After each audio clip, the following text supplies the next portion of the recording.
Hey guys, welcome to another exciting episode of Maths and Calculus. We have a very interesting topic for you today. It is factors and multiples.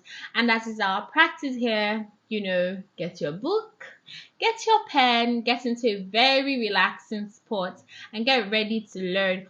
Also, do not forget to like this video, subscribe to our channel, and turn on your push notifications. I'll talk to you at the end of the class. Factors and multiples. A factor is one of two or more numbers that divides a given number without a remainder. If a whole number divides into another number without a remainder, the number is a factor of n. For example, let's take n here to be 4. What can divide 4 without any remainder? We'll be using 2 and 1. So let's say 4 divided by 2 gives you 2. And then 4 divided by 1 gives you 4. Therefore, we can say the factors of 4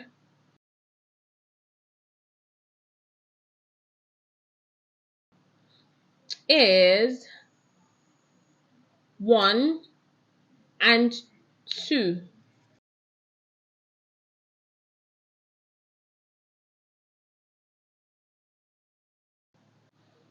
Also, we can say the factors of 4 are 1, 2, and 4.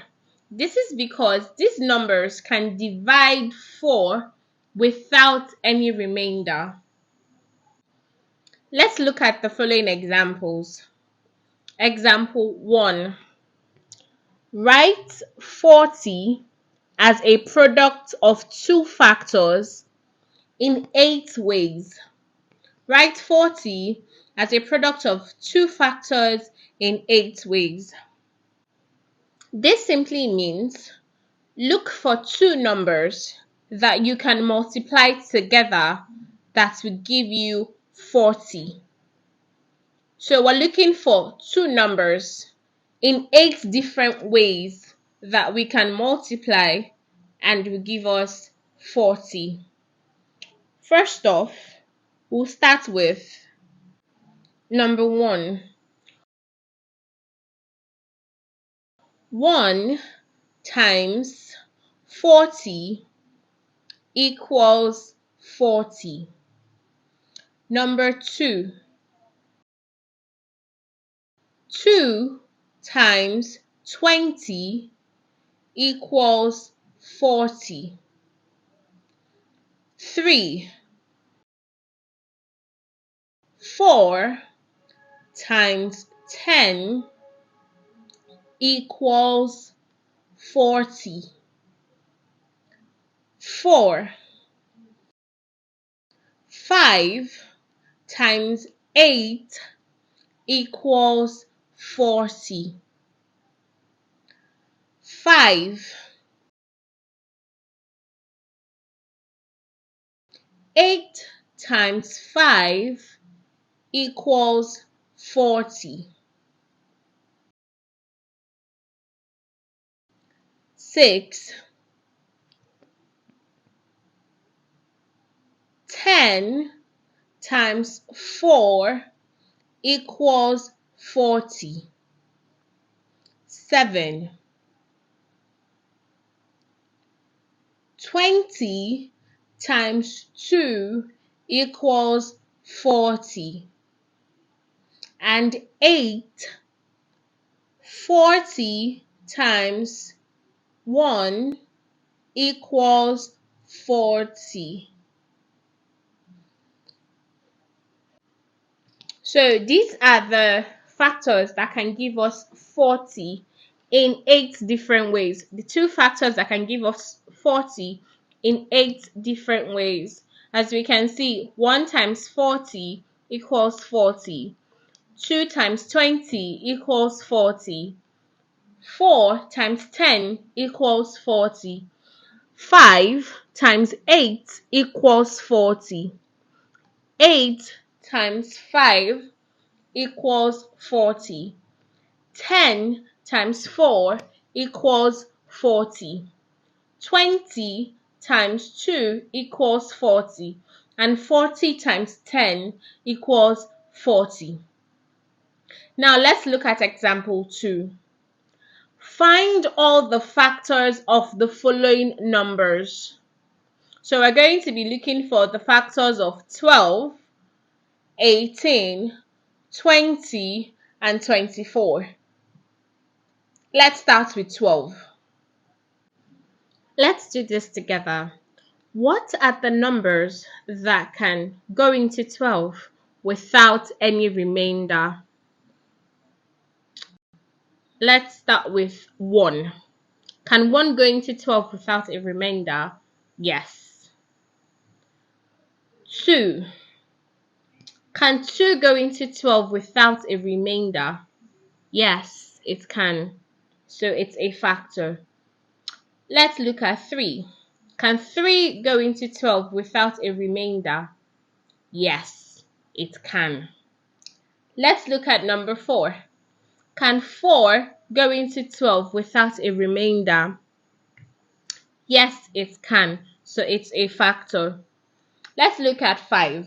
Can 5 go into 12 without a remainder?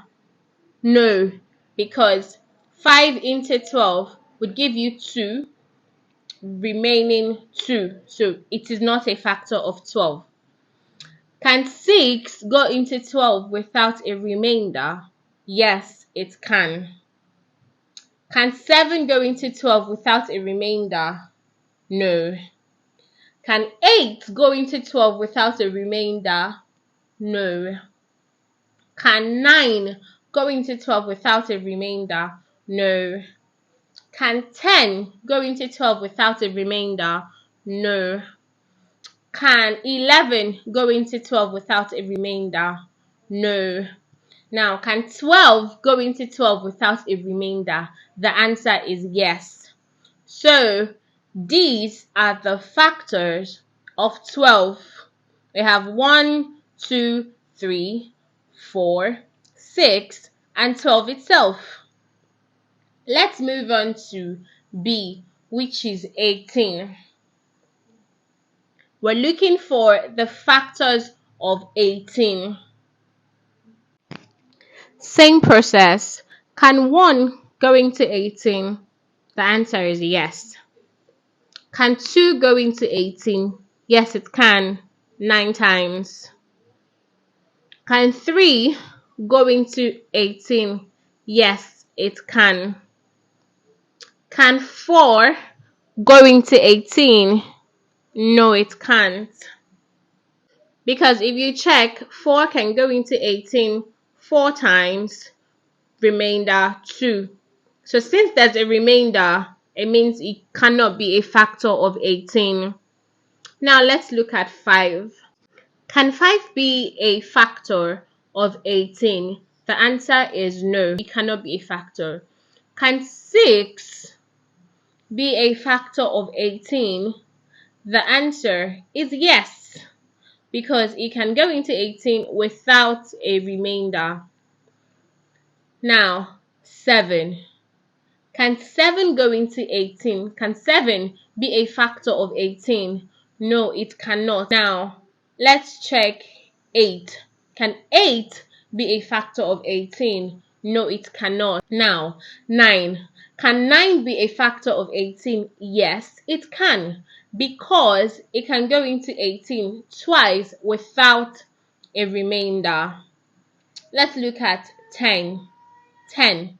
Can 10 be a factor of 18? No, it can't, because it can go into 18 just once with a remainder of 8. Now, 11. Can 11 be a factor of 18? No, it cannot be. The same thing with 12, 13, 14, 15, 16, 17. They're all not factors of 18 because they cannot go into 18 without a remainder. The only number after 9 that can be a factor of 18 is 18 itself because it can go into 18 without any remainder.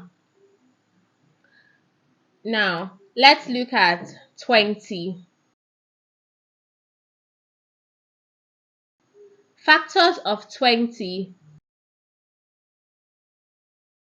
We have 1, 2. 2 can go into 20 10 times. And then we have 4, which can also go into 20 5 times. We have 5. 5 can go into 20 4 times. 6 is not a factor. 7 is not a factor. 8 not a factor. 9 not a factor. And then 10. 10 is a factor. So we have 20 because 20 can go into 20. So the factors of 20 are 1, 2, 4, 5, 10, and 20. Now let's move on to finding the factors of 24. So factors of 24, we have 1, 2, which can go into 24 12 times, 3, which can go into 24 8 times. We also have 4, which can go into 24 6 times. Can 5 go into 24 without a remainder? No, it cannot. Let's check 6. Can 6 go into 24 without a remainder? Yes, it can go into 24 4 times without a remainder. Can 7 go into 24 without a remainder? No. Can 8 go into 24 without a remainder? The answer is yes, because it can go into 24 3 times without a remainder. Let's check 9. Can 9 be a factor of 24? The answer is no. Let's check 10. No. 11. No. And then we have 24 itself, which is also a factor. So the factors of 24 are 1, 2, 3, 4, 6, 8, and 24. I do hope with these examples you'll be able to find factors of whole numbers very easily. And that is all about today's session. I do hope you found this as enjoyable as I did. If you did enjoy the session or you have suggestions, please let us know in the comment section. And also, please do not forget to subscribe to our channel so as to get updates whenever we post videos. Thank you. It's bye for now.